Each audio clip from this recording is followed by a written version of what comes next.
Hey NASCAR fans, Jamie Morris, and I'm joined by Crew Chief Kevin Manion. How you doing today? I'm doing great. How are you? I'm good. I know you have a very busy weekend ahead of you, so I won't take too much of your time. But tell me a little bit about what your job entails. Crew Chief, Team 1, McDonald's, Chevrolet.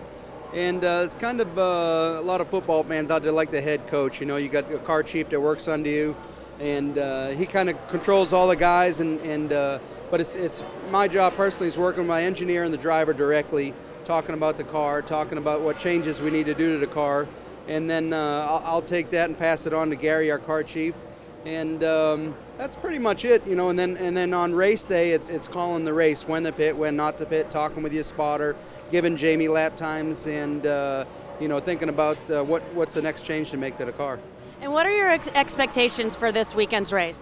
Well, it's they're high. You know, great weather up here. A little cool this time of the year up here, but you know, big home of McDonald's, Chicago. So our expectations, you know, last year was sit on the pole and ran 5th. So sitting on the pole would be great, but looking to do better than 5th. And are there different strategies week by week?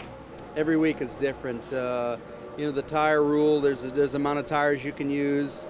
2 tires, no tires, when to pit, when not to pit. So every week there's a different set of different game plan, and you know, as this track, we haven't been here in over a year now because they changed the date on it. So the track's more weathered; it'll be wore out a little bit, so it might be a little bit harder on tires. So we'll just have to see what happens. All right. Well, best of luck this weekend. Thanks, Jamie. For more exclusive coverage on NASCAR McDonald's, you can follow us on Twitter @McDonald's or like us on Facebook.